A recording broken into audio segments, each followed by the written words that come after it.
Welcome to Lovely Esteem. I'm Lovely, the auntie you always wanted, the sister girlfriend you didn't know you needed, honey. You got to have self-love to have self-esteem. And here we know that God don't make no junk. So we're going to sit down, talk about it, and see how we can fix it, baby. Let's do it. Hey guys, this is Lovely with Lovely Esteem, and welcome back to Healing Through Conversation. Today, I have the pleasure of speaking to my sister girlfriend, LaTia Canty. She is a Baltimore native, just like myself. And one of the things that we bonded over the most was art, our love for art, our appreciation for art, but also, our spirituality and our determination to be very much ourselves, as close to ourselves as possible. And I think that was one of the things that really cemented our relationship, because it was never a push and pull. It was this is who you are and this is who I am. And the good parts of us we pulled together, but we've also been able to have moments where we had to be like, let me check myself and make sure it's not me. And it's real rare that you get friendships where we can be like, hey, you good? Nope, I'm not. So that was one of the big things for me, because I love seeing independent people flourish, but I love seeing independent people who love community as well. And she is a great blend of that. She loves her art community, but she loves her sister girlfriends even harder, which makes me happy because I get to be in that circle. I'm just saying, I'm in a circle, even though I'll be all the way out there. She'd be like, Lisa, come back in here. What you doing? What you doing? But welcome, Tia. Thank you for being on my podcast. I appreciate it. Well, thank you for having me. Please introduce yourself. All right. So I am Tia. I was raised in Catholic school, raised in church, raised on choirs. I've loved art for as long as I can remember. I've loved photography for as long as I can remember. I was always that one with the camera. I was always, even in elementary school, I was the one with the camera and then printed out pictures on the spot. I've got several photo albums of pictures of just my whole life, even back from when I was a child. Clearly, I didn't take those pictures when I was a baby, but I've got albums of it, and people come to me for pictures. And what else? I went to Morgan, got my degree in fine arts. That's how much I loved art. I went to school, got my degree in it, and then I started working at the school that I work for right now, and that inspired me to go back and get my master's in art education and special education. And I've been there 20 years. I haven't been working as an art teacher for 20 years, but I've been working amongst special ed children for 20 years, and I love what I do. I love being able to meet the kids and get to influence them in a way and influence their creativity and and their love and help them to develop their love and zeal for art. My favorite medium would be pen and ink and gouache right now. Her gouache. Gouache, yes, and photography, of course. I love taking pictures of people. I love taking candid shots. I love trying to do creative photo shoots, trying to push the bar, push the limits with my photo shoots. I also photograph events like weddings and birthday parties and milestones and graduations and prom send-offs. And so I do the whole array, newborn babies, 1-year-olds, whatever, and sweet 16s, everything. I have 2 children. Well, they're both grown adults, 21 and 25. And my 25-year-old has a 2-year-old. So I am something like a grandmother. They may call someone may call me a grandmother. And I love them dearly. And I have a son-in-law now from New York, and he's a lot of fun. And a mother, I don't know what to call his mom, but we get along very well, and she's great. So, and that's what I got right now. That's what I got right now. She said, I told y'all I love family, community, arts, faith, all because I think that when we met, so we probably met, it's been at least yeah. At least close to the 20, but give or take a couple years depending. Okay. All right. I would say more so 10, 15 maybe. Because I remember I was taking your Christmas it's been more than that, because if I'm 40, I'm 47. I met you before I was 37. Did Like, you? yeah, Really? I have because no time. you and Nicole have been friends Yeah, since y'all were in college together, and true. so You're right. now we would have met each other and then like went our own ways. Yeah, But yeah, I met you quite a bit ago. yeah.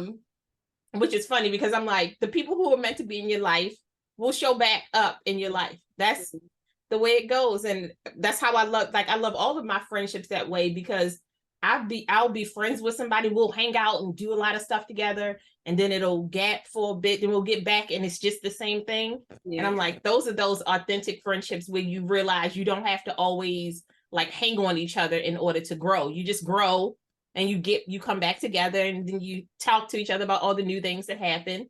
Yeah. You know, I'm like, plus her grandbaby has her eyes and it's amazing. I'm just saying, I'm gonna keep talking about it. It's just, I love eyes. I think eyes and shoulders, that's my thing. Eyes and shoulders. Interesting. Eyes and shoulders. All right. Eyes and shoulders. I like eyes also. Yeah. And lips, but I love black lips. Me Full too. lips. Let me say that. Full lips. I agree. I do too. Yes, so makes me happy. Okay, so one of the big things that we spoke about before was your ability to help people with their self-esteem through your photography.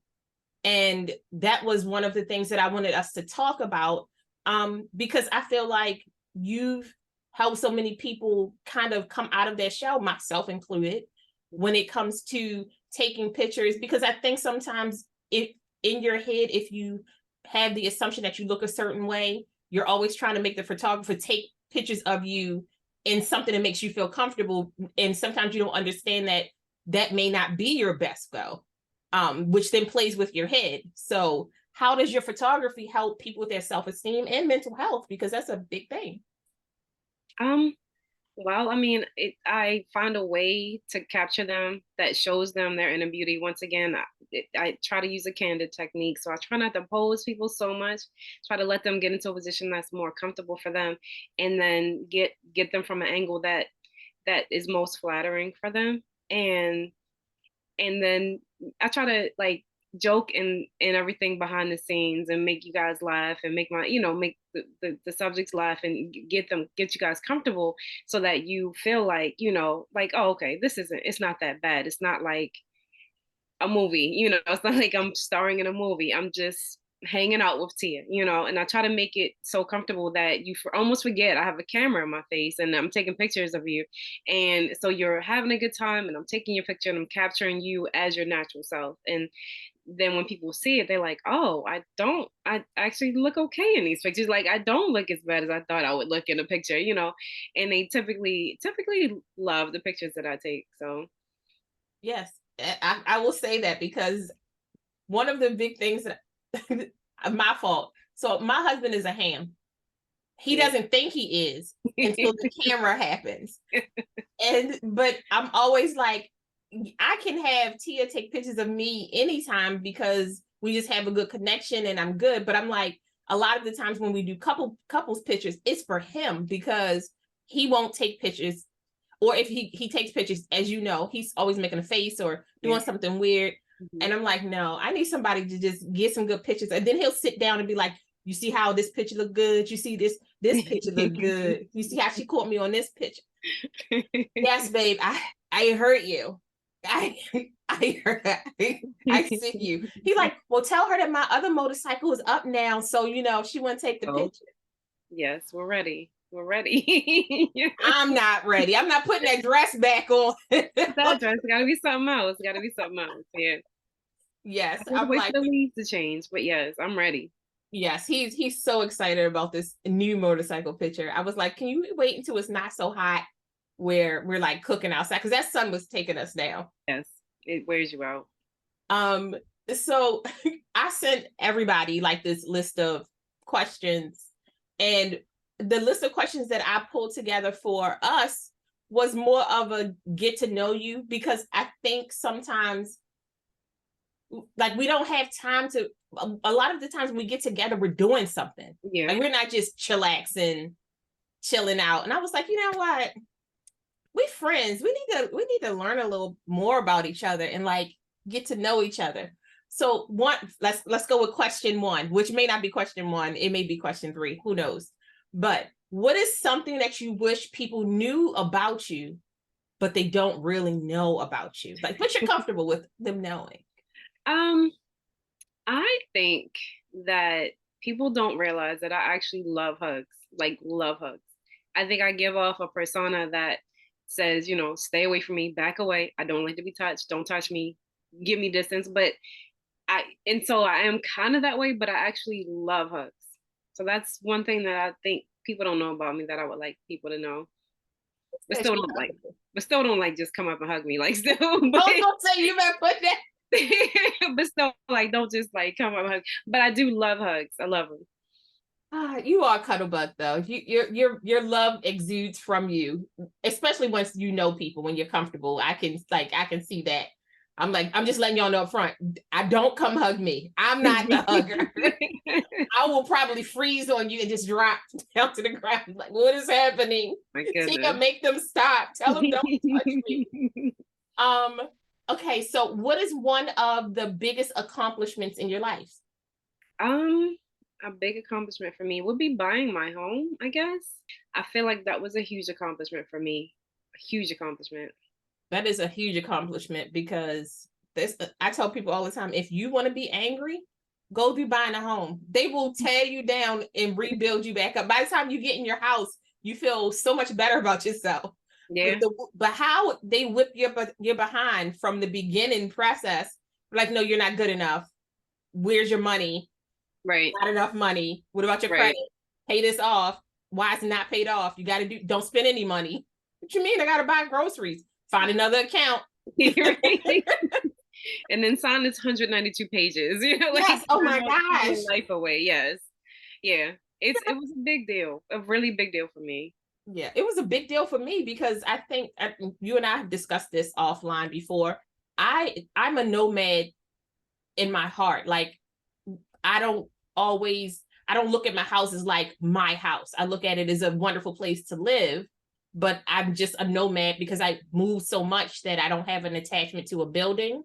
But I'm always grateful that I have grass. Like, that's what I'm attached to more than anything else. It's the grass out here. I can live without this grass. It's eat me alive. but it's still my biggest accomplishment. I'm like, I love the grass. I love the grass. It makes me happy. Okay. What is the most important lesson you think you've learned thus far? Oh. Not to take everything personally. I am definitely the type of person that takes things to heart. I did not realize I was such a sensitive being. I felt like I was a little tougher than I really am, or maybe I want to be a little tougher than I actually am, but I do take things personally that have absolutely nothing to do with me. And so I'm in the process of learning that people have their own lives, people going through their own things, and it doesn't necessarily mean that I've done something or I'm not worthy or not good enough or whatever. It just means that people have to take time to do what they have to do for themselves, just the same way I have to do for myself. I love that. That's a hard lesson. That's such a hard lesson, especially if you were raised kind of a people pleaser, or if you are raised to always be of service. You kind of that's your equity that you put into people. Be like, I'm putting all of this manpower into you.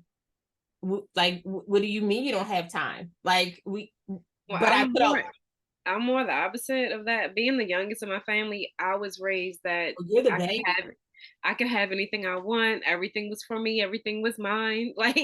And it was more so I was catered to, I guess. And I expected that as an adult when it didn't happen, and when people were like, no, I got to do something for me. And it's like, wait a minute, what?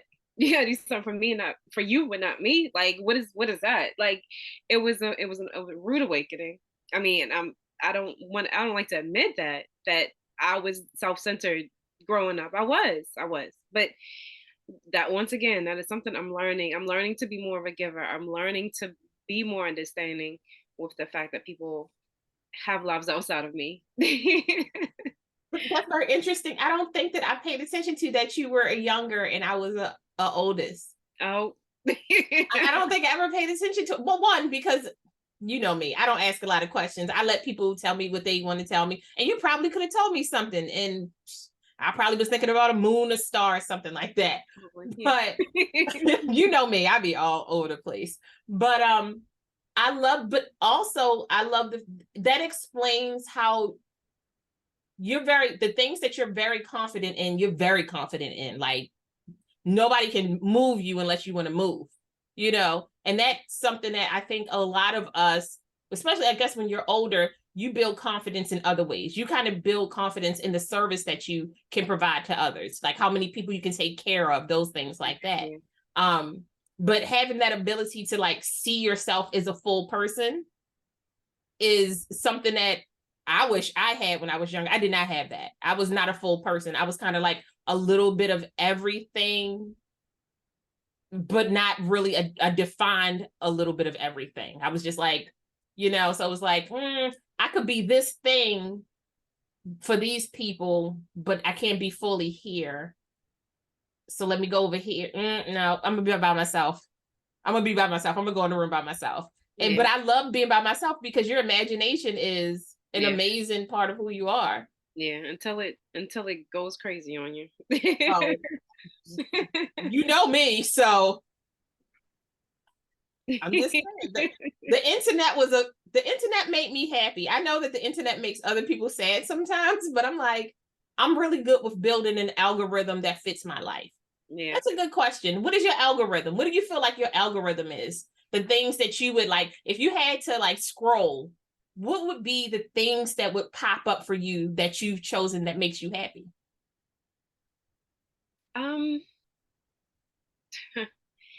That's so funny you asked me that because I was just talking to a friend this morning, and I was telling her that talking to you really helps me really soul search because I don't really think about things that make me happy. I just do things. So, for example, today I went to Centennial Park and I just made art with a girlfriend of mine from work. You know, we just made art and talked. And I did a lot of therapy talking there. And I apologized to her later for like spilling out my whole life in her face at the park. People were trying to get under our tree and they're hearing parts of my life. And I know they're like, oh my goodness, you know, but I'm like, well, I hope I can be this candid tonight when I have this interview. But so like just getting together with friends definitely makes me happy. Going to the beach is definitely like my number one happy place. Going on hikes, um, making art, even if it's terrible, it fails terribly. Like the art, the act of creating and working together to create. Like me and Nicole work together a lot of times to create, to build something big and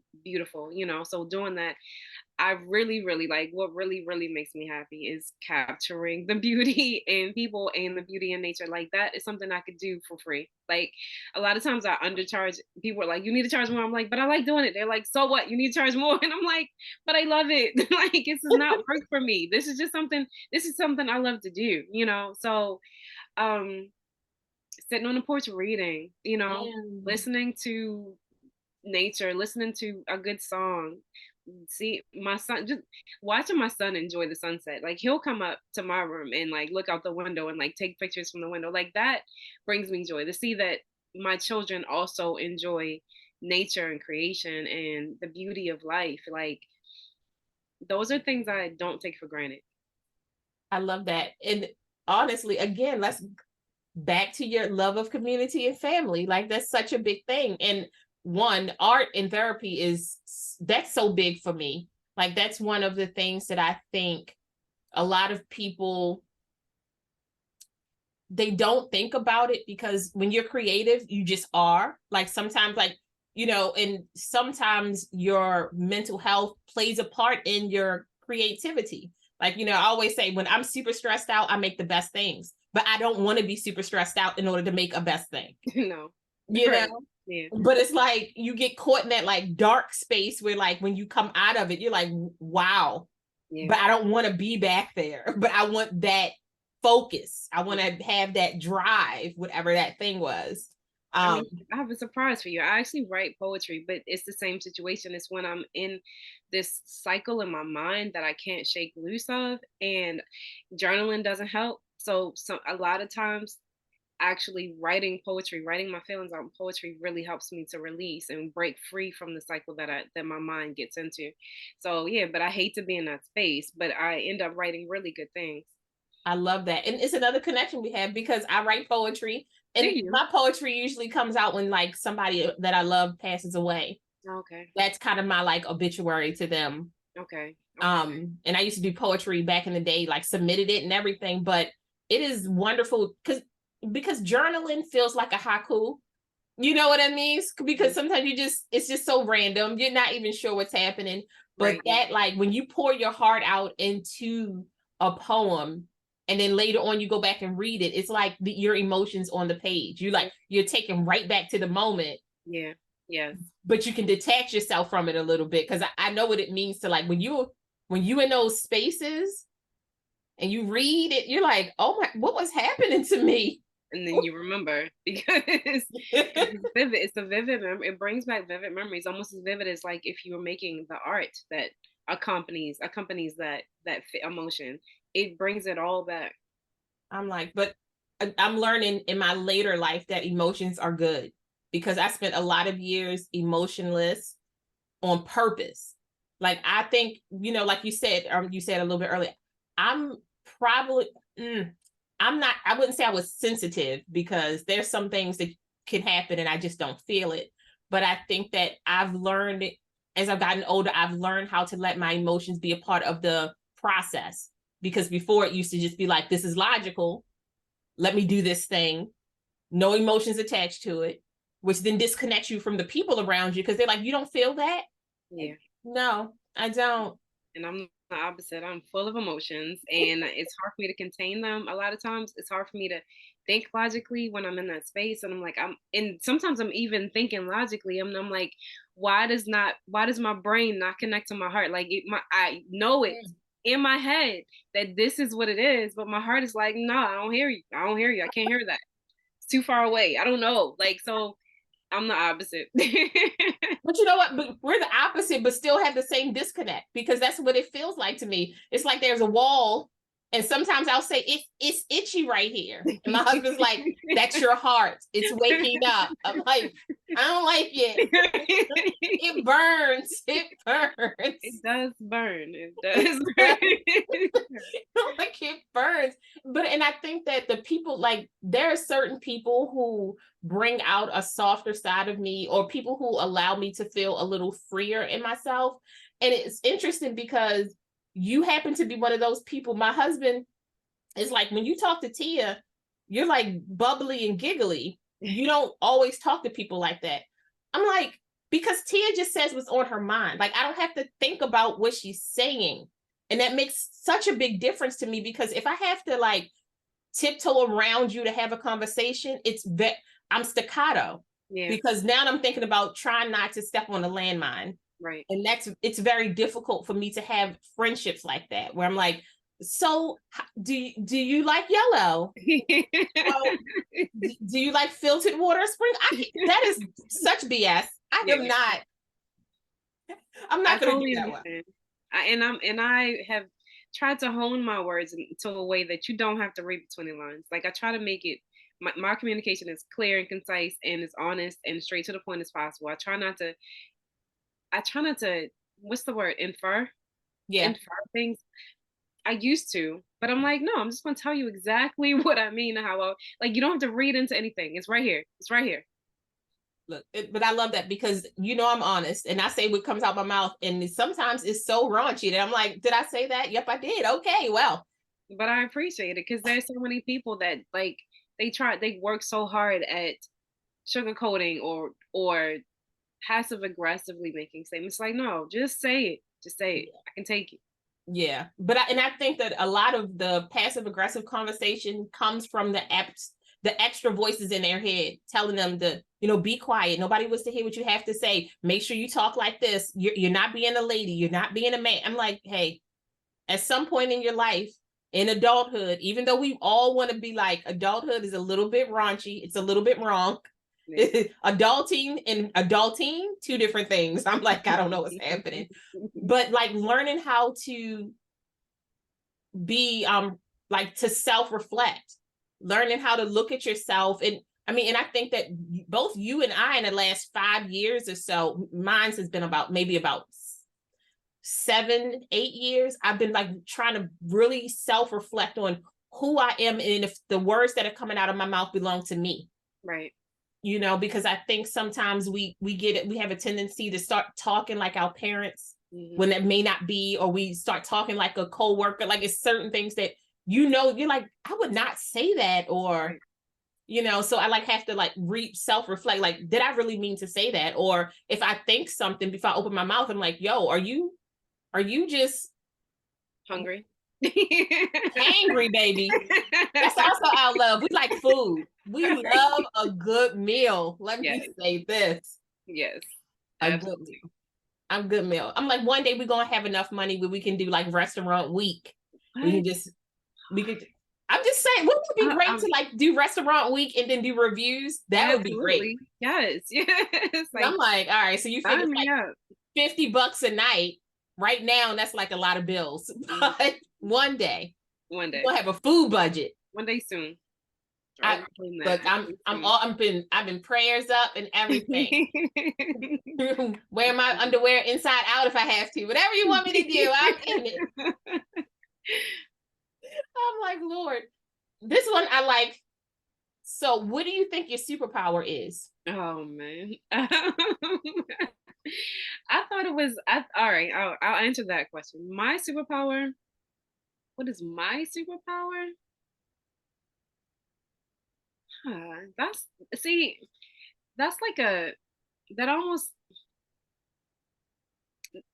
I guess that question kind of begs for like me to brag on myself, and that is definitely not something I like to do. Like, which is so weird, because you would think since you got to do it all and be it all. So because I don't know. I feel like that's a question for like somebody who knows me, you know, somebody who I would want like a friend to answer that for me, because there's no humility in answering that question. Like, what's your superpower? But this is the thing. I was talking to another lady about the difference between being taught back when we were children how to be humble versus being taught how to suppress your gifts, right? So like being humble is a strength. That's a superpower, right? You can be humble, talk about your gifts, and still make other people feel included. Mm-hmm. Suppression is when people don't want you to talk about anything because they don't want your light to shine brighter than theirs. Yeah. And that is not something that, you know, that's something that we're not taught, because I'm like, you should be able, you know, it's like, it was a therapist. They said, what do you like about yourself outside of other people? And I was like, right. When I was in therapy, I was like, can I come back? Right. Yeah. I think making people feel their most authentic self can be my superpower, and helping them to feel most comfortable with being their authentic self. I think in most cases, maybe not in every case, but I feel like in most cases that's something that I strive to do. I can see that. I can see that, especially since you're trying to walk in your full purpose. You're like, just be you. If you just be you and I'm just me, we don't have to figure it out. Like, we can just be each other. Because I know that I am very much myself a lot of the times. And when we're together, I don't alter myself to figure that out. Like, I'm just going to be me. And sometimes it's good. And sometimes it's shit. Like, that's it's always good. It's always good. It's always good. There's some days I'm like, I think I have multiple superpowers, because I really believe that the ancestors give you a lot of gifts from them to carry forward. But I think one of those is I have the ability to listen to what you're saying. Like, I can hear what you're saying and comprehend what you're saying. Yeah. I try not to interpret other people's words. I'm like, this is what you said to me. And if you say yes, that's what I go with. Instead of being like, so what they really meant was. Right. Yeah. It's a big deal. That's a big deal. Because there's so many people who was like, wait, I said nothing like that. And I did not mean that. Did not imply, did not infer, did not mean. I said this. This is what I meant. Yes. So, yeah. But I think that sometimes that has been like a plague for me, because if somebody says something and I'm like, I'm going to repeat what you said, and I don't think that that's what they meant. Mm-hmm. Like, you know, that's why our like articulation is so important to me, for me. Like, I want you to, when I say something, I want to say it to you, and then I don't have to second guess or come up with like a new clue because I'm like, new clue. you know, sometimes you'll be like, you know what I'm saying, right? And people are like, maybe. no. Right. However, I will say my caveat is that I do sometimes stray off into like Weirdsville. Yeah. Yeah. So then when people be like, what you talking about, Lisa? I'm like, I'm good. Nothing. Disregard that last statement. Let's not talk about that. Let's not talk about that. Okay, so question 2. Okay. When was the last time you cried and why? When was the last time you like belly laughed and why? Last time I cried, what's today? It's Friday. I would probably say I cried Wednesday last week. Wednesday morning last week. Yeah. Why? I was struggling with. Remember, I told you I'm a very emotional person, very emotional creature, and if I'm feeling like I've got this. What do you call it? Not separation because I'm not a child. I'm not not a baby. Separation anxiety. I think adults have separation anxiety. We do go through that. Really? Well, that's not what I meant. I do sometimes. You know, sometimes I do, and I mean, I can detach myself easier sometimes, but I go through separation anxiety. Like when I want to be with somebody and I can't be with them, I'm like, I get frustrated. I'm like, yo, so what's going on? Okay. I get that. And you don't have to be a child to feel that way. No, Because you don't feel that way sometimes. But this time is more like an abandonment issue. And I think that it stemmed from like my dad. But like I was feeling like someone I really cared about really, really want to stay around. I was feeling like they were falling away. And yeah. So that was why. And then the last time I laughed, I cried laughing. I've been watching like Signs of a Psycho and like For Life, and like I've been watching like really thrillers and really really bad things. So nothing funny have I been watching, but every so often I'll get on Instagram and I'll see some memes that make me laugh, and I can't place one that made me cry laughing recently, but I feel like it was like yesterday that I was crying laughing at some meme I saw on Instagram. I wish I could remember to tell you, but I'm like, them memes be having me dying laughing. Mine was yesterday also, and it was a meme of James Brown dancing, but he was like scooting on one leg, and the caption said, husband, don't bring that shit over here. And then it was James Brown dancing, and it said me. And he was like, I was like, that's me. Like, I had you crying laughing. Because I'm like, my husband seems so content over there in the corner by himself. I gotta go mess that up. Let me go mess that up. But that's after I've been on my phone. I've been on my computer. And then like once I turn it off, I'm like, why are you still on? We're not on the phone no more. Right. Like, no, you're not on the phone anymore. Back off me. But I'm like, I think I laugh a whole lot more now than I probably ever have. And it's usually off of something that is inappropriate. Like, it's definitely politically not correct. Yes, absolutely. Yeah. I mean, that is my guilty pleasure on Instagram. Things that are not things that I can't like. I can't let people see that I liked. But I can look and crack up, maybe save it, maybe screenshot it. Yes. But I can't, like, as a teacher, like I can't be found liking something. But yeah, something like that. Yeah, that's with me. That's like, I'm like, you know what? Let me try not to go to hell just because I was laughing at this one thing. It was like, it's so funny. Do you consider yourself an introvert or an extrovert? So I took this personality quiz the other week. And it said that I was 54% extroverted, which means I am really in the middle. Like I feel like an introverted extrovert because I do love to talk to people. I think my photography has made it so that I have to be comfortable talking to strangers and talking to people that I may or may not enjoy the company of.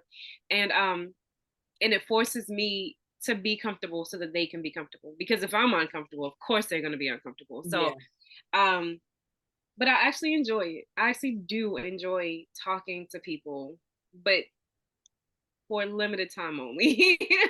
So like, I'll catch me Asterisk hanging at the out. bottom of your life. And you got the little at the bottom, like For a limited time only, right? And because I love to have my alone time, my me time, my please don't call me, don't text me, don't talk to me, don't inbox me. Like, I love to have my time where I can just sit in the house with very minimal clothes on and lock my door and just, be me by myself. But I do love time with people and I forget. Like I spend so much time alone and then I get out with people. I'm like, oh yeah, I do like people. Like so yeah. But I interesting think about I it. think that's what makes seeing other people so much fun because you'd be like, oh, I do enjoy this. I had to learn how to stop saying yes when I was happy though. Because you be making all kinds of, yeah, we're gonna hang out, we're gonna, and then the day you be like, why did Yeah. I just say, why did I say yes? Yes. And usually you have fun. Right. Usually you go out and have fun again. But the dread of Yeah. like, what do you mean I said yes to 3 things this Yeah. week? Yes. I did that a couple weeks ago and it was one of the worst days. I was like, I want to stay home and sit in the dark and cry all day. And I was like, I was like, no, I'm gonna break this cycle. I'm gonna go out and I'm gonna be a blessing to somebody and that's gonna make me feel better. I had a headache the whole day, but I did it and I felt better. I felt better than I would have felt if I sat in the house. Yes, yes. I'm like those. I was having a conversation with another lady, and I was saying to her, I was like, yo, I said the thing that I have to pay attention to with regards to depression is that I think when you've had it for so long that when it slips up on you, you don't always realize that's what it is. Like sometimes you be like, I'm just tired, or I'm just gonna hang out by myself, and it'll be like day 7, and you're like, because I'm like, I used to say to people when they would be like, but and when I went to therapy and even did group sessions, and they were like, so how does depression feel to you? I'm like, it used to feel comfortable.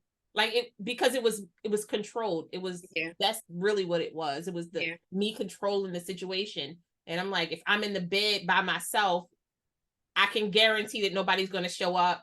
I don't have to have any surprise conversations. Right. Yeah. And then it's like when you go outside and people are like, are you good? You're like, I'm not prepared for that question. Right. Yeah. Yeah. Like, are you good? And you'd be like, your face start, as I said to another lady, your face start twerking, but you be trying to keep it together, just like yeah. That's the worst when you get out in public and you realize you are not prepared to be out in public and it's like you can't go home, you can't like leave, and it's like, oh shoot, I wasn't like walking into work and I'm like, I'm good, and then you starting to cry on the way into the door. I'm like, oh shoot, like I'm not okay, and not okay, and here I am at that work. one tear that stays screaming. Like I'm like, the inside tear, okay, my eyes are running. That outside tear, that's emotions, babes. I'm like, and it does not help when people are like, are you okay? It just makes the flood gates open. I know. I'm like, please don't ask me. If you see me crying, don't touch me. Don't ask me if I'm okay. Don't address me. Just like turn your back on me. Shun me, please. Until I like stop. Right. And then I can be like, no, I'm not good. Yeah. But if you just like if you see me start crying and I'm out in public, it's really bad. Yeah. It's way bad. Yeah. And it's probably something that I'm overthinking because welcome to my brain. Right. That's what we do. I'm like, and I've already came up with the answer. And of course it's devastating because why would it be happy right now? I don't understand what you're saying. Why would it be happy? And I always said, I'm like my anxiety used to just like, it would catch me and I would have to like focus, like, why is this really happening right now, Lee? Yeah. No. Okay. So why are you crying? Because I want to? Because I can't stop it? Yeah. Then I get melodramatic because my heart is shattered in a million shards of glass. Really? No. Over a conversation you had with yourself that didn't even About happen in with real life. yourself, about yourself, to yourself. It's like, And your brain is like, get it together. And your heart is like, no. like you said, it's a disconnect. Your Yes. heart is laying on the couch with his arm like Yes. over his head, and your brain is like, I'm gonna beat this bitch. Yes. I feel you. I remember being at work and just always going into the bathroom so I could cry in the stall. Mm. But like silent crying does not help you feel better. Like you need like you need that because you need that breath work. You need to take deep breaths. And if somebody walks in the bathroom, once you start breathing like that, you can't stop. Like Right. Yeah. I'm like, now I just look at it as being cathartic. That's what it feels like to me. Like crying feels cathartic versus before I used to think crying made me weak. Yeah. And now I'm just like, well, I'm a human being and things are supposed to hurt me or not feel good sometimes. But sometimes I cry because I feel joyful. Yeah. Like I feel so blessed. You know, like you said, with buying a house, I cried a lot when I first purchased a house. I mean, like, it's a big deal. it's a big. I probably cried more over buying a house than I did at getting married. Oh my goodness. I don't think I cried at all in that wedding. What? No. Did Kenny cry? Because we had been together so long. Yeah, yeah. You know, that when we got married, it felt like we were just like we were hanging out again. Like we went to prom. We got dressed up, went to prom. Yeah. And the pastor showed them was like, y'all gonna do this? And we was like, oh yeah. And then you know, so I was like, if I ever got remarried again, I'm gonna pull some tears out. Because you're gonna be there to take pictures of it. You mean renewed your vows, right? Not remarried. Renewed your vows. vows. Renew my vows. Sorry, Freudian slip. Sorry, Freudian slip. Because if I ever had to remarry, I'm not doing that. Like I told Kenny, I said I'm gonna have a little friend. Oh my goodness. I'm like, I don't think I'm prepared to introduce anybody to the full version of me that intimate again. Because we've been together so long that I don't have to, some things I just don't think about. Yeah. And I actually was thinking about doing a single circle of people 45 to like 65. Okay. And talking about some of the things that they've experienced in single life and what they want in a relationship and the things that they're finding really hard to find in someone else, or you know, and also asking themselves questions about who they are and how flexible they are with regards to being out there and dating and things, or how rigid they are. Yeah, that's because I'm like, I've never never say never. I don't have a reference for being single. I've never been single in my adult life. Yeah. I've always been attached to my husband. Even if we weren't together, we were still together doing stuff we weren't supposed to do because we were supposed to be separated.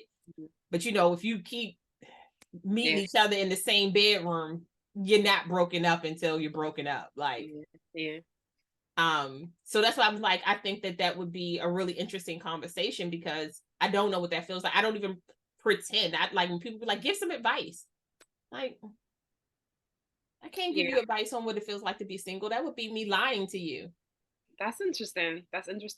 You know, I've been the total opposite spectrums of that too. I've never been married. You know, I've been engaged, but never married, never attached to someone for longer than 2.5 years, you know? So that's like we have a completely different perspectives when it comes to that. Yeah, completely different. But I also think that when you and I have talked about relationships, we're still like, except for the fact that I love reading romance and I still don't connect the romance in the books to my real life. I know. It doesn't make any sense to me. It doesn't. And I read romance all the time. Ridiculous. But we still have very core beliefs in, you know, wanting to be understood and loved and having the ability to see each other for who we are in the present moment versus not. Yeah. but still learning how to communicate better, learning how to listen better, and also learning how to express ourselves better. Like you say, articulating how you feel to that person so that way they can't question if this is how you feel. Like, this is how I'm feeling right now. It may not be how you're feeling right now, but this is how I'm feeling right now. And if you tell me exactly how you're feeling right now, we can at least be we can be open with each other and work on those things. But if I don't know how you feeling, you know, if I'm like, hey, babe, I love you, and you be like, I'm like, what does mean? Because I didn't just say we need toilet paper. I said, I'm going to need I love you back. I mean, true. If I said we need toilet paper, I feel like I would get more than a in that. It's for real. But I know, but yeah, like, yeah, I need a response. I need a whole response. A whole response. Whole response. What are you actively seeking for inspiration? Inspiration when it comes to what exactly? I think for me, inspiration when it comes to your spiritual self, like finding your whole self.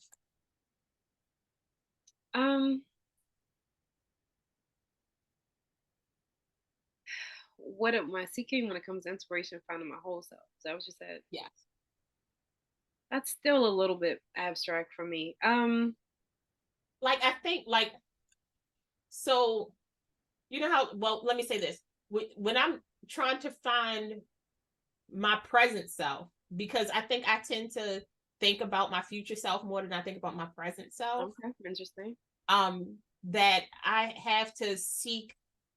I usually seek out like emotional connections, or I seek out ways to feel in the moment or alive. So like textures is what I kind of, for artists, you know, that whole being able to feel the different textures of fabric, or even sometimes it's I seek out laughter because it snaps you back into real time.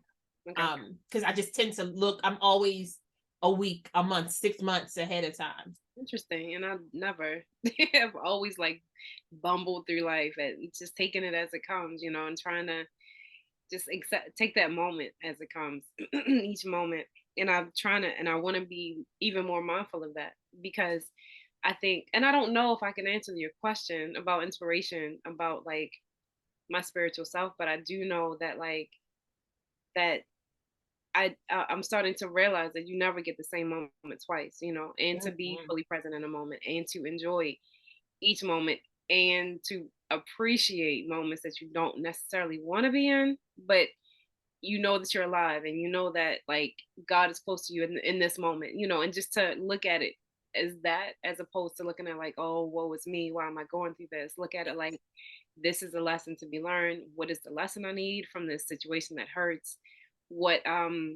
How can I hang on to this moment that feels really good, you know, for as long as possible?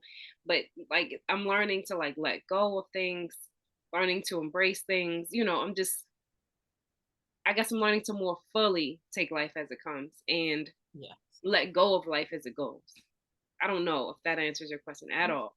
Well, no, but it does. But it is interesting because I think that I'm just learning, like in the last 2 or 3 years, relearning, because I think when my children were when my children were younger, I was really present for them.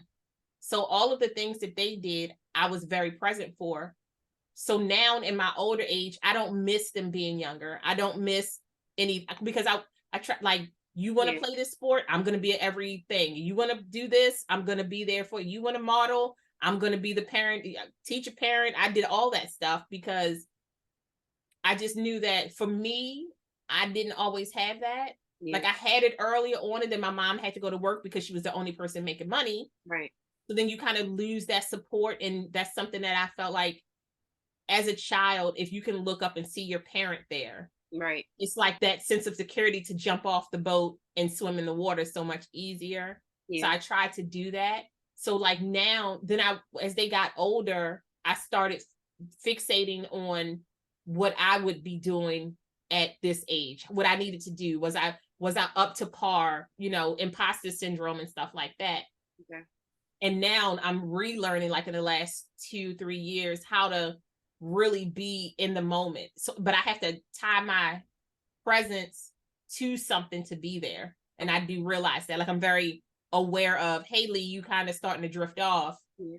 Who are the people around you? Did they say something? Was it funny? Yeah. Have conversations? That's still sometimes hard for me to kind of stay anchored in a space because I'm existential. I'll go out there and you be like,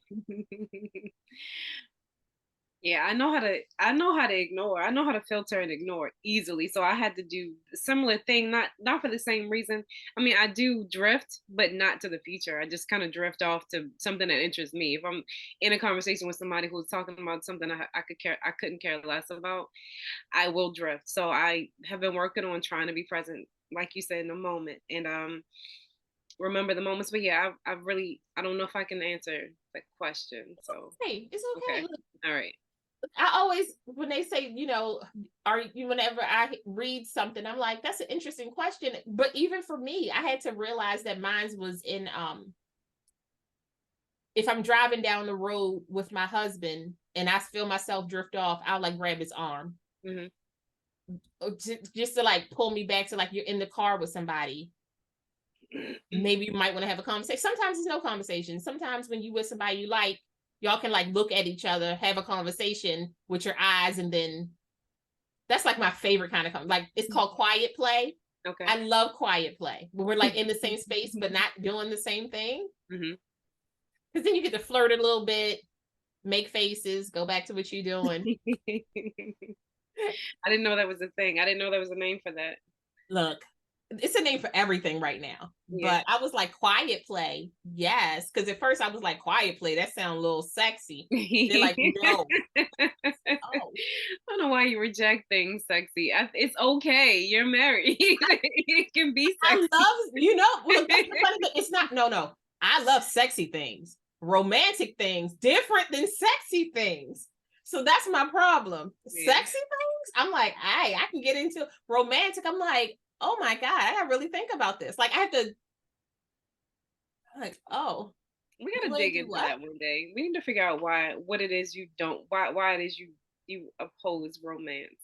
I don't think I oppose romance as much as I know for me, romance didn't come into my life. Even the thought of being romantic didn't really come into my real life until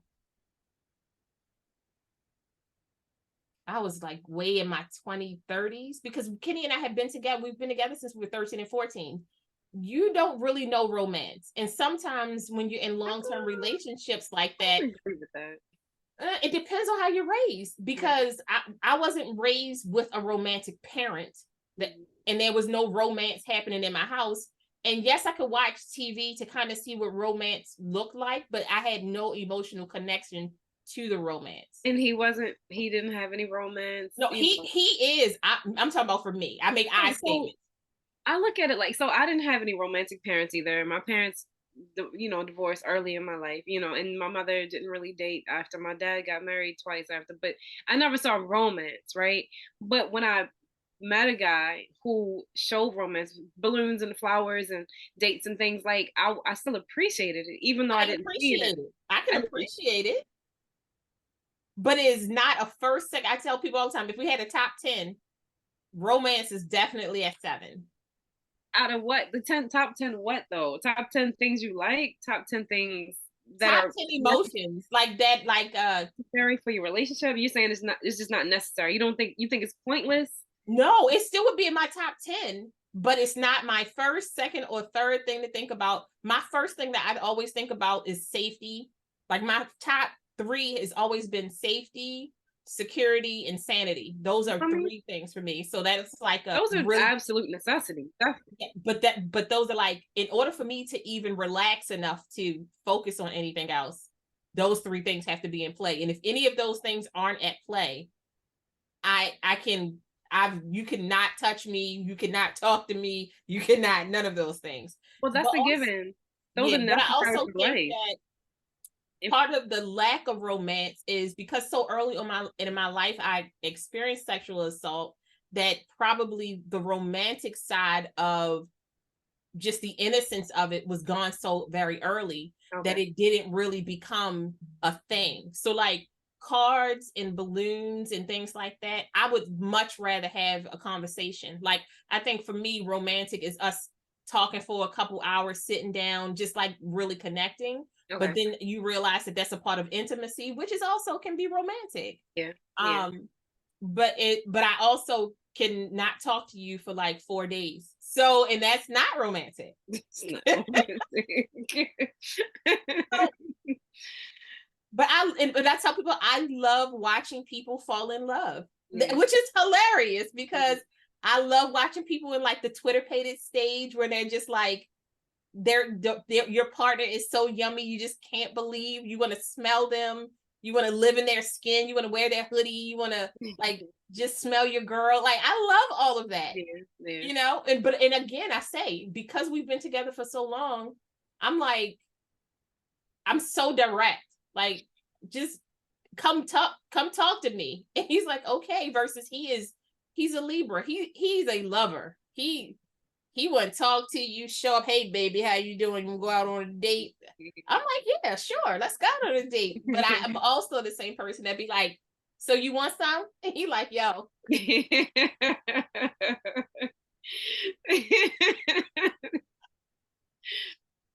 look, I feel like I've come far because before I wouldn't even ask for something. I would just bore into his head, just keep staring at him. And then we have been together for so long that you would think it should be easy. I just had and I realized one thing that I learned about myself in therapy was that I have experienced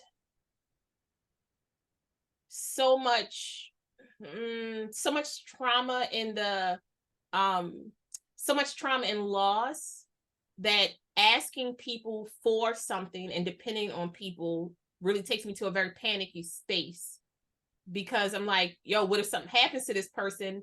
I need to be able to take care of myself. And if you live in that fear for too long, you stop living, you know. And it took a long time for me to start living and to not be panicky over everything. And I think that love, and when you love somebody and then you love them that deeply, that the fear of losing them if you don't pay attention to yourself can become like it becomes the anti-hero for the movie. It's like they know you want to be with them, but they're like, yo, why are you so aggressive?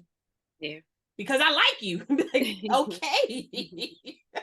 Well, I think I have a lot of that going on also. I think that's like my abandonment issue. I feel like that's how it manifests. I panic and think, oh gosh, here's another one leaving me, walking away out of nowhere. Yeah. And so I panic and it plays over and over and over and over and over in my head. So yeah, it gets Yeah. weird. It is weird. I remember I was just talking about this the other day, and I was saying that for a very long time I had such a complicated relationship with men because in your head as a child, when you don't when everything is just really black and white, you're like, why should I like I used to think, why should I like men or care about men when the man who should love me doesn't want to be around me? Now that I'm older, I can realize that my father probably asked the same questions that I asked because he had the same exact relationship with his dad. Mm. And he could only mirror the life that he knew for him.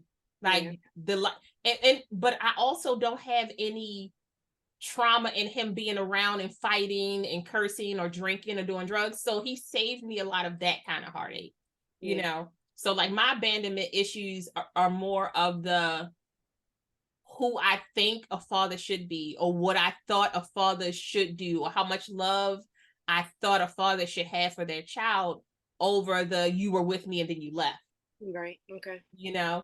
So, Yeah. and I think that made it harder for me because as I got older, my respect for men wasn't really high. Yeah. So I used to tell people all the time, I still say it. I was like, I was an excellent single mother, but I was not a good wife for a very long time because I didn't know how to be a wife. Like I didn't open up that space to even learn how to love children and your spouse at the same time. Like I almost felt incapable of doing all of that at the same time. Yeah. And as we've gotten older, sometimes I'm like, yo, can you love him more because the kids are older now, or it's because you have more conversations now? A lot of it's because we talk so much more and we're so open to a fault that like sometimes you're like, yo, that's a lot.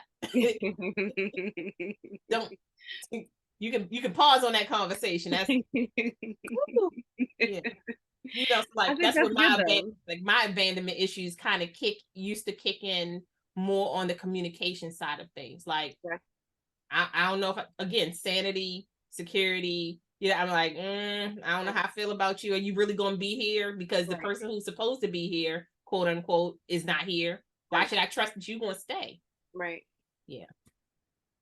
And imagine having that feeling, but then the and I mean it's not just it's not just male relationships with men for me. It's relationships with anybody. So imagine feeling like that, and your friends walk away, like your female friends walk away, and then your Mm. men that you are dating or have dated and thought you really liked walk away. You know, like imagine that happens over and over and over again. Like it just reinforces the fact that it's Yeah. like everybody's leaving me, everybody's leaving, and people was like, oh well, you live in Baltimore and these guys ain't worth nothing. But it's like I'm the common denominator here. It's not the Yeah. like because it's not just the guys, it's also the female friends in my life. So and I think that exacerbates the trauma that I already have when it comes to being abandoned. The I will say I haven't had any females walk away, but I know that for me, I'm so closed off. Like I'm one of those almost like one and done people. Like once I know what it feels like, I'm like, as soon as I see something start happening, I'm like, so I'm gonna back up Yeah, because that's what I'm learning, but I don't know if that's the best thing to do. it's not. So I will say up front, I'm toxic sure. traits. There's some toxic traits that I don't think I have that feeling as much anymore, but I think it's because I've I'm working on being comfortable with me and with other people telling me the truth. Like if you tell me that something I did offended you, it's not the time for me to be like, well, remember that time? It's not the Right, time. Like right, yeah, I apologize that I offended you. And if I know that this is who I am or this is the way I am, I'm comfortable with backing off so that way you can feel comfortable. Like I don't want to force the friendships or the relationships to stand in spaces where I know that it's already like the foundation is rocky. yeah, You know, like if we both want willing to work on it, I think that that's wonderful. But if it feels like it's so fractured that trying to fix it, like sometimes you just need to let the wounds heal and see if it comes back. Sometimes it doesn't come back, yeah. but But the thing is, people have to be communicative. Like that, at least that person told you this is what offended me. There are times where I've offended people and they won't tell me that I've offended them or how I've offended them. So, and they just walk away, and it's like we didn't ever have an opportunity to fix this, you know, yeah, because I never knew what happened. But also, it may not even have been me, you know, it could have been something going on in their lives. So that I never know. I'm like, is it me, something I'm doing, or is it something that's going on in their life? So I'm always in this state of confusion because I don't know what's going on. And I just wish everybody would communicate more, just in general. Just look, it was a lady who did a video and she said, stop feeling like you're the main character in other people's movies. And I was like, excuse me, ma'am. right. And she was like, listen, she was like, there are going to be times when things happen where you were not the main character. You were like a standing in the back next to the pole who was never supposed to be seen, but you peeked your head out and somebody was like, Yeah. oh, you're cool. Right. Yes, we can hang out. And I was like, that can be hard because when you feel like, oh, we're friends. Right. Like, you know, and the word friend should really mean something to you. Like you should be like, no, we associates, we see each other every once in a while, you know. Yeah. But when you say friends, it's like, oh, so we're like characters. You know, in a book, it's a couple, everybody got their names. And they're like, no, babes, you were a mention. You're like, what Yeah. do you mean? It's like you were just here for a season or reason. And it's like, well, hold on. What's the reason? How come I didn't know? Like, when will I be informed of this? Yeah. So yeah, yeah. that does go back to my whole thinking that, I should be bigger in everybody's lives, than that I am, as big in your life as I am in my own life, and it's like, Yes. that's not fair to them to think that I should be that big in anybody's life. Yeah. And for me, I think that's where the closer I get to like my spiritual self, and the closer I get to understanding like kinetics and energy and reading the room, because I do think that sometimes when you are an extroverted introvert, you cannot read the room well, just because like you can have conversations with everybody, but sometimes when you're not around people enough, you you be like, so when did everybody leave? Like you just have to, for me, I'm like, I had to learn how to walk into a space and then read the room first. But I went to class for that. Like I took a whole course on speech and body language and how to read a room. And sometimes I'm good at it, and sometimes I'm just like, I'm not going to say anything because Yeah. this room's not for me. I shouldn't have been in this room. Okay. Yeah. But I don't know. Oh, this is a good one, because I think we kind of talked about this. If you had a chance to go back in time and relive any part of your life, what would it be? Where would you go? I really enjoyed my childhood. Like growing up in Woodlawn, like I really enjoyed that very short portion of my life where my best friend was a boy growing. My best friends were boys growing up, and we ran the streets. We rode bikes, we skateboard. He had a dog, and we played with the dogs. We found turtles. We found baby birds and tried to nurse them back to life. Like those were the days. We played on the playground. I was flipping off. We were flipping off because I was in gymnastics. I was in swimming. So I was doing like flips off garages. We were eating berries off trees, and should have probably would have killed this, but God, But like, you're here. but I'm here. like, um, like we just living my life, like, and I just felt like I was free, like I was outside all the time. When I wasn't inside because it was raining or I was punished, they knew how to punish me, make me stay in the house. I'm playing Nintendo, playing Super Mario Brothers on the Nintendo, or talking on the phone to my best friend who was a boy, like that's the time I would go back to if I could. I just felt so free and just so alive, just every day. I'm like, I don't know. I don't think I even have an answer for that. I mean, I really like where I am right now. Yeah. I really like where I am right now, because I feel like I'm closer to the version of myself that I see when I'm dreaming. Yeah. Um, It's a beautiful just place to be. it is. It's just it was very interesting. My husband, we were having a conversation, and he was like, just feeling down, and and he like kind of turned to me, because we have like on Fridays, we usually, before we go to bed, ask each other like, how was your week? Like, how did you feel this week? Um, is there any way I can help you out next week? Like, what's going on?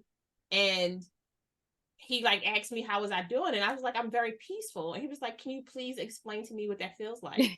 Oh, wow. And I was like, it made me stop. Like, it's the whole conversation. And I was like, why don't you feel peaceful? And what he does not like about me is he was like, why do you answer questions with questions? Yeah. I said, I don't like that either. Because yeah. Because he doesn't necessarily have to mean that he's not peaceful. Maybe he just wants to know how it feels for you. No, he meant he wasn't peaceful. Yeah. He said he never felt I peaceful. was trying. No, he said he never felt peaceful. And I was like, and I told him, I said, I feel like if I have to be this version of myself for the rest of my life, I am very comfortable with her. Okay. I'm very still. I can be very still in my mind. The voices that run through my head are majority mine. Okay. Which is a big thing for me. When you're an overthinker, you're always replacing, adding, and trying to figure stuff out. And I don't feel like I feel like I'm thriving more than I'm trying to survive. Okay.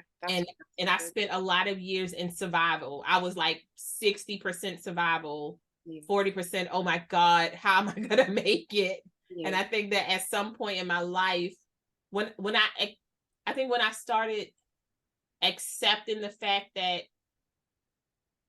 no, squash that. When I realized that even though it's going bad, tomorrow's still gonna come, hopefully. And you get past it. It's like every time something crazy happens, you feel like it's the end of the world at that moment.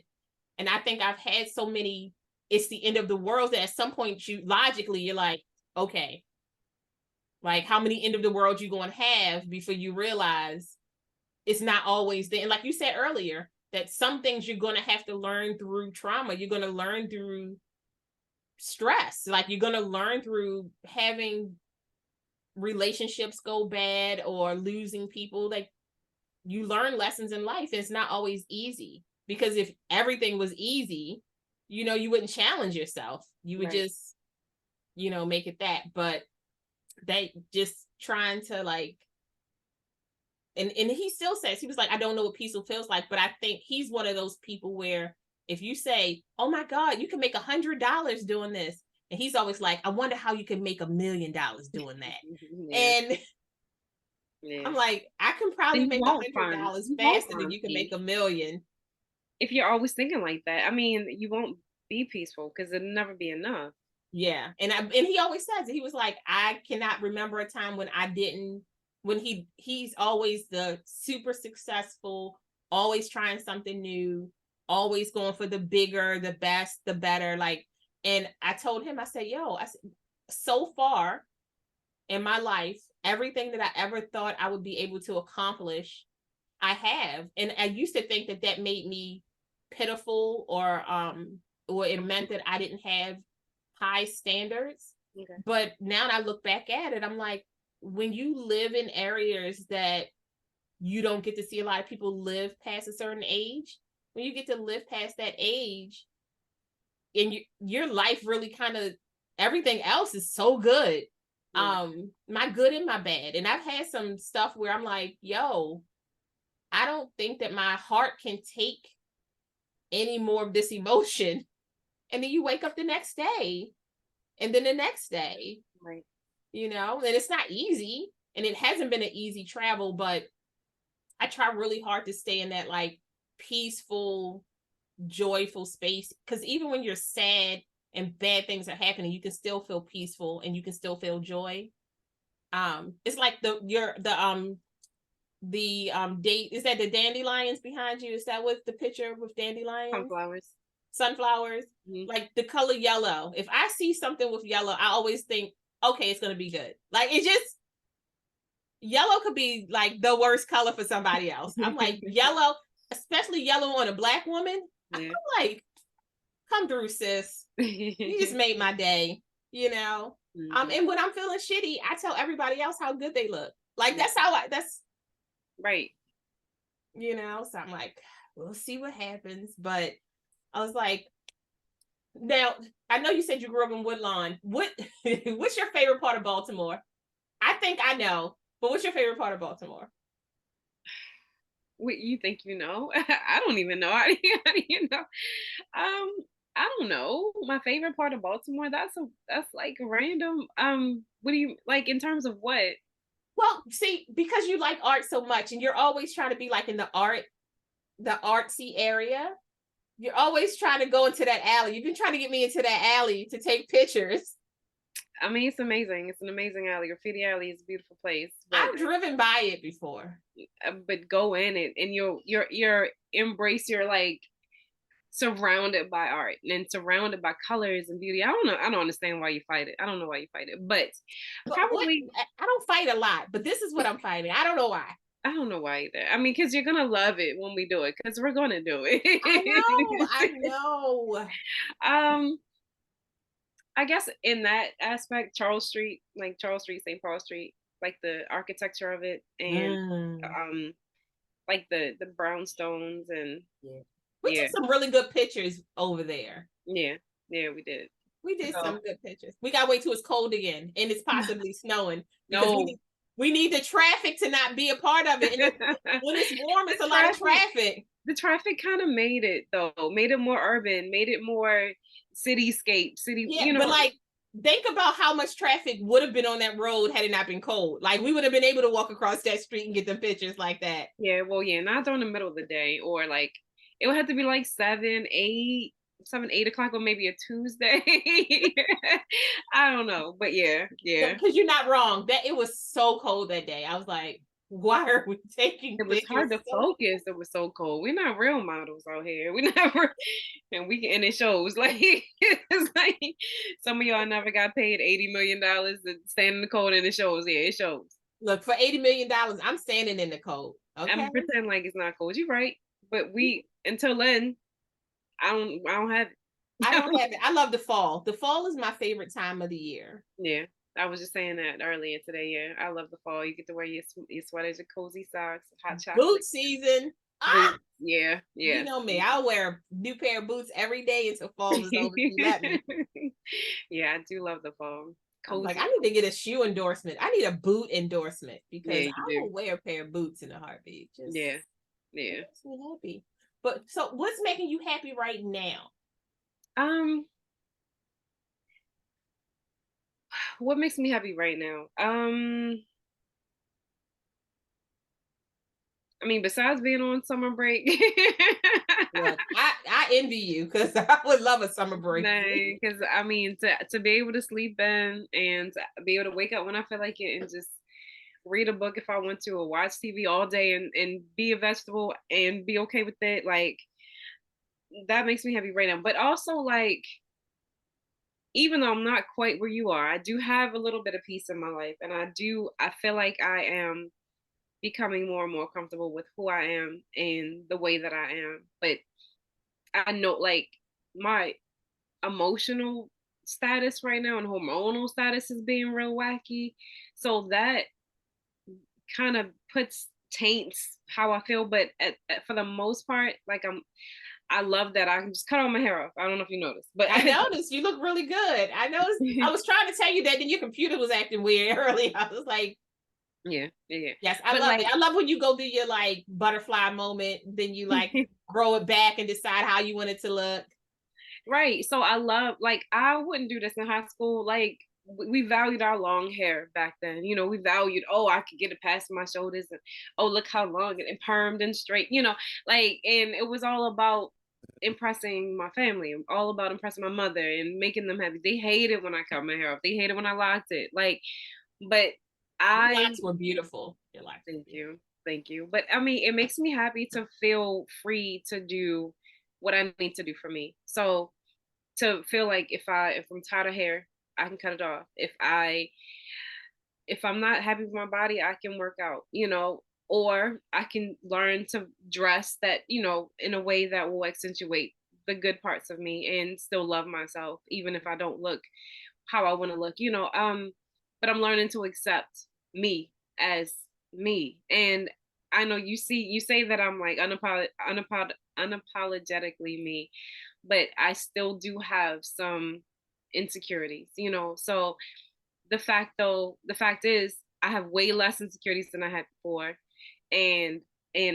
So I do feel, like you said, that sense of peace about just being me by myself on my own. Like, I don't need someone else to complete me or to make me feel like more of a person. I don't feel less of a person because I don't, but so I'm just happy that I can be me, and I'm happy that I'm able to see my granddaughter.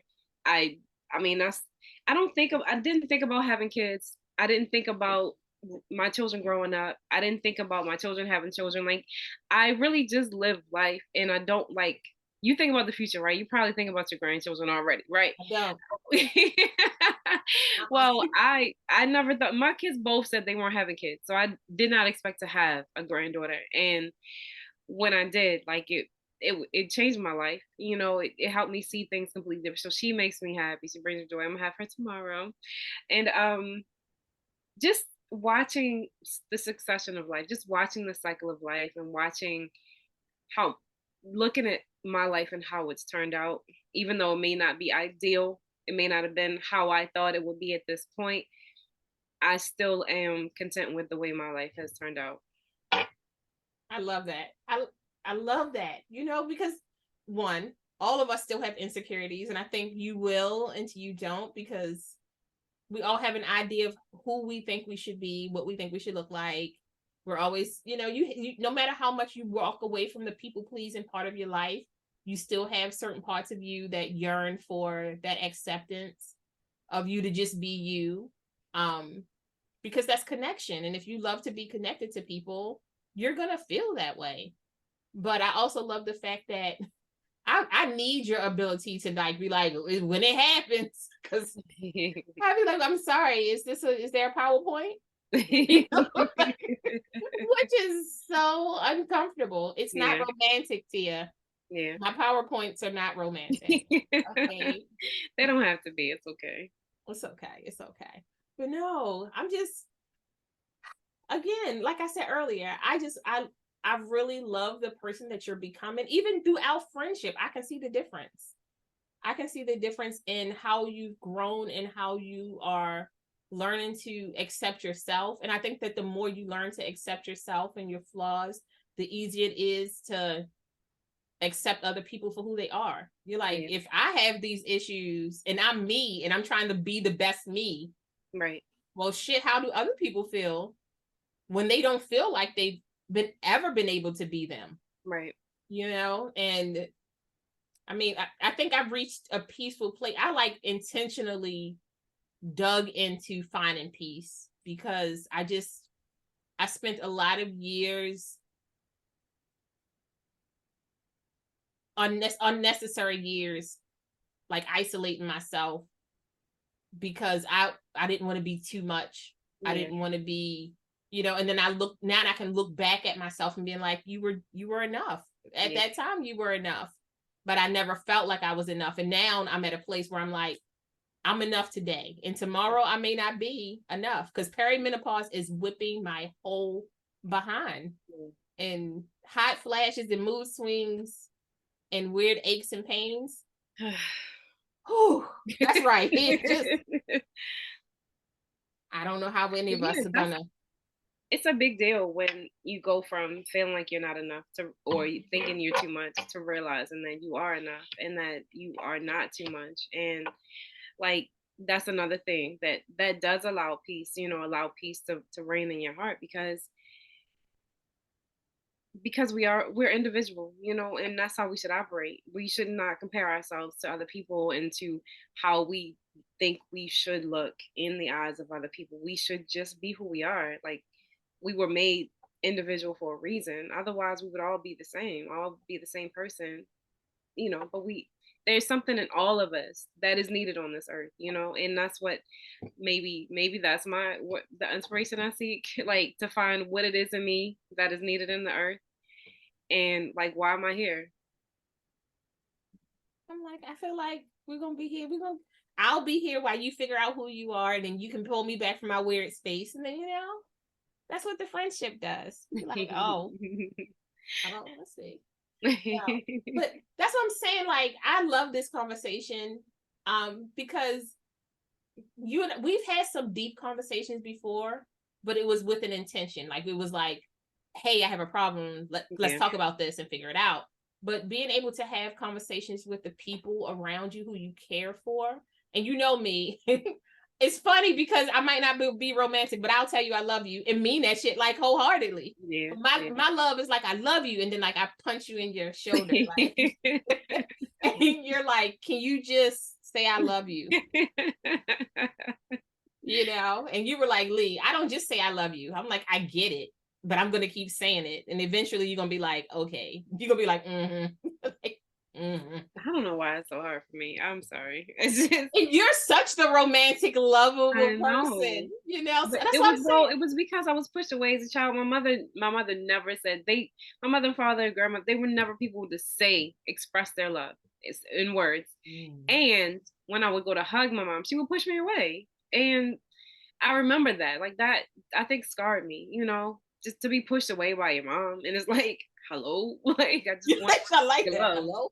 So I think that's why I'm kind of weird about hugs. Like I love hugs, but at the same time I'm weird, awkward about hugs because You don't want to be pushed away. You be yeah. like, you better not. If you do like this, we are not going to be good anymore. Like, I'm just letting you know. I'm like, and my mother was not an affectionate lady, but she still is. She will always tell you that she loves you. She will always tell you that you did something well, that she's proud of you. And that, which explains why I can articulate some things, but if you come near me and want to touch me. Well, I try to do that with my kids now. Like my daughter really broke me out of the habit of not, because I had gotten to the point where I would push my daughter away when she tried to hug me, you know, and or I wasn't saying I love you to my kids, but they kind of broke me out of it. My kids like broke the generational curse and broke me out of not saying it. So we say it all the time. My son went out yesterday. I'm sorry, I'm off on a tangent, but Go, come on, give it to me. my son went out yesterday. He always like texts me like, "Hey, I'm going out with Sean in India." You know, I'm like, "All right, have a good time, be safe." He's like, "Okay, I love you," and I'm like, "I love you too." Yesterday, he was like, "I'm going out with Sean in India," and I was like, "Okay, have fun, good, be safe." You know, he was like, "Okay, thanks." And then like 2 hours later, he was like, "Oh, I love you." He was like, "I forgot to send it." I was like, "It's fine. Like, I know you love me." So, but the fact that he almost feels like he has, it's like mandatory that he sends me. Yes. He loves me. I mean, yeah, he's a black man in America, but at the same time, like I know he loves me. Like it's fine. But I do appreciate that we have that dynamic. Me and my kids, we always say I love you before we get off the phone, you know. Oh, even if we're gonna call each other back, we say it. So I like Same that. thing here. It's the Yeah. same thing here because I'm like, because it takes a split second to lose somebody. That's Yeah. it. Like Yeah. you hang up, I'm gonna call you right back. And that's it. Like you be like, I should have said I love you. I should have said all these things. Right. But I think that that's one beautiful because I feel like my kids help me break a lot of curses. Like they call you out on your BS. Yeah, they do. And if you're open enough to be like, because at first when they call you out, you're like, these kids are disrespectful. Who you think And you're talking and then you have to think to yourself, is that And they me be like, you talking? Is that me talking? Would I really ask that right. question? Or would I be like, what you talking about? Like, tell me about it. Like, seriously, let's talk about it. Yeah. And they're so serious about this. Like, they'll be like, do you have any interviews this week? Well, are you interviewing? Well, what are you guys going to talk about? Do you need us to be quiet? If I'll send out a text message. I'm recording this time. They make sure the dog's not talking. Anybody who's supposed to come to the house, they go outside. Like they have really encouraged me to step I love that. outside of my comfort zone. I love that. And I love that your son was like, yo, wait a minute, mom, you do know I love you, right? Like 2 hours later, right? Out with his friends. Clearly in the midst of his shenanigans. And remember that he didn't tell me he loved me. Look, I love that your kids are like I said, I remember it's been more than 10 years because I know I Sure you're remember right. your kids when they were little, like I'm sure you're right. I'm like, Right, because at the one party, yeah, he was small with the afro, with his lower afro. yes. Yeah, yeah. I'm just saying, like, I love our friendship. I love the fact that we can have conversations. And I love the fact that we've like we've been put in situations where we had to really challenge ourselves in each other. We had to learn how to work around each other's, positive and negative energies, like, hey, and you are really quick to be like, I'm not in a good space right now. Yeah. I'm like, shit. All right, well.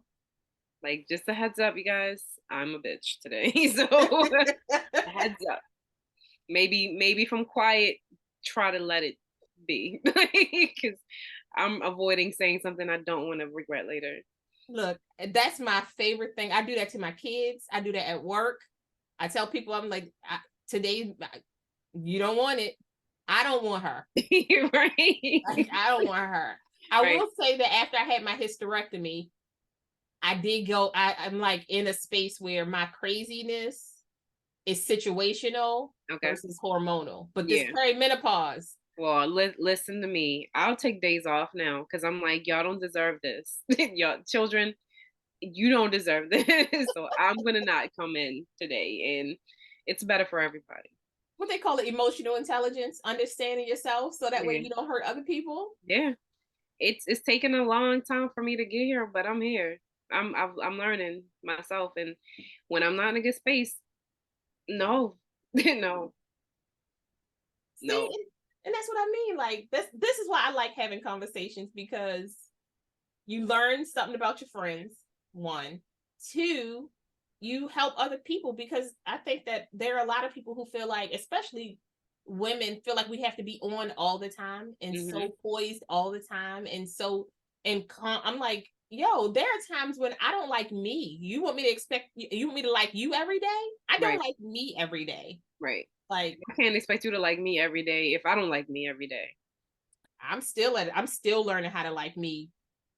I have days where I'm like, yeah, this human is a lot. moments. It's less days for me now, but moments. Yes. But then I overthink those moments for like days and days. So it's days, but technically it's moments. Look, we can only take what we can handle. We can take what we can handle. I was like thinking to myself, I'm like, when we get off this call, I want tacos. It is so late. It's so late. I'm like, I'm the person who eats dinner at 7:00 if I can, because I don't want heartburn. I try to eat it by 6. And I was like, I should eat before this call, but I ran out of time. So I haven't eaten either. And I will be eating I'll be eating like spaghetti and stuff. So I will not lay down for a while. You need some antacid or something. I'm just not gonna lay down for a while. It's all right. I can stay up for a little bit. I gotta plug my thing in the hold on. Just give me 1 second. Okay. But yeah, I can stay up for a while.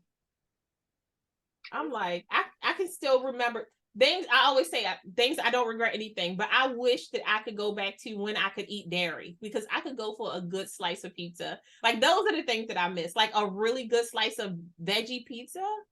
I mean, have you not found a good vegan pizza spot? It's not the same. I can refer you to some that may be the same. That may be good. I've had some really great vegan pizzas, but it's something about cheddar and mozzarella in its real form that's very different. All right, I may be able to sway you. We'll see. We'll talk about it later. I'm not doing any endorsements today. I was gonna say, just you can text me some. Okay. But I'm like, I've had some really good vegan pizza, but I'm like, it used to be a spot called Tanya's Pizza. They don't even exist anymore. And they would put like chunks of mushrooms, onions, and green peppers. I mean, like life-size chunks. I was like, who are you feeding? Like, when you would bite into it, it would still be like crispy and juicy at the same time. Yeah, no, that's not my thing. No. I love it. I love veggie pizza. I love it. Last time I checked, I did not love veggie pizza, but I will try again. I don't know. So look, if you got some food that you like, you just stick with that food. Like, I don't want to do that. I don't want to close off to things, because I didn't used to like peppers, but I like peppers now, and I still don't like mushrooms, so that's the thing. So, but I think I can still maybe try a pizza with peppers on it and see if I would like it. But I just remember how I didn't like it. Well, one, you gotta remember, it's not the same as the Pizza Hut peppers, because Pizza Hut peppers don't taste like real peppers. Like, it might have been real peppers, but it just did not taste like real. I did not like green peppers on my pizza from Pizza Hut. Okay.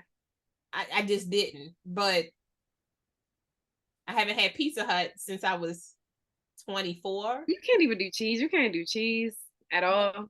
No cheese. I haven't had any real dairy products. Like, what I would love to have, like some honey butter, like real churned honey butter in a biscuit. Yeah. So you can't do any of that. Like, because I don't drink the milk, right? But I can still do cheese, and I can still do like ice cream from time to time. Like, not in yogurt, I can still do. It makes me feel like I have the flu. Wow. And that is a miserable feeling for like 24 hours. It just literally, my eyes get heavy, they start to burn, my throat feels itchy. Yeah, that's I get really tired. And I haven't had any food that made me want to feel like that. Yeah. But it might be something out here. I don't know. I do miss mac and cheese too, but I haven't had real mac and cheese since 26. That makes me sad. It's okay. You can eat it for me and tell me about it. Yeah, but just to know that you can't experience it makes me very sad. It can. I miss butter pecan ice cream, like real butter pecan ice cream. I can tell you, I've had some really good vegan ice cream recently. I could also tell you about that. Cashew is where I like to get. That's what I was gonna say. That bourbon pecan, that bourbon butter pecan or bourbon pecan, whatever it's called, it is like to die for. I had the cardamom coconut, and I always said that it is the best ice cream I've ever had. Like, hands down. And this is dairy-free, not and dairy ice cream, best I've ever had. So yeah, like you don't need. My thing is, what dairy is not good for you anyway, right? So it produces mucus in your body, which causes the whole. You talk to Dr. Sabi, he tells you. I know, but I'm just saying, a still good slice of pizza might change my life. It will change your life, but not in the way you want it to. No, I don't want to do that. I've decided that pizza, I'm gonna just have to dream about it, but I'm willing to try some vegan spots. Okay. Because I do love vegan food. You know that I love vegan food, but well, this pizza that I'm thinking about is not a vegan spot, but it offers a vegan option. Okay. And I was told that it was better than the non-vegan option of pizza from the same spot. So I would like to try it myself to confirm for you. Okay, try it and let me know, because I know like Busboy and Poets has nachos, vegan nachos. Okay, I didn't know that. And it makes me, it's so good. Is it? I love nachos. So good. Like, scrape the side, eat more. And it's not many places. We went there. We've been there, right? Because we were upstairs, right? We've been there. But we went for brunch. Yeah, okay. Yeah, we went for brunch, so we're gonna have to talk about that later. Yeah. But I'm about to get up off this call. You need to eat. I need to eat. You got to stay for 3 hours or something so you don't get heartburn. Yeah, which is fine. That's easy. That's easy to do. I don't know you, because I want to go to sleep. You don't want to go to sleep too? I have been lazy all week. I wasn't lazy today. I did go out and play today, but I'm not tired yet. I'm not sleepy yet. I can stay up for a little bit longer. Okay. I might journal or something.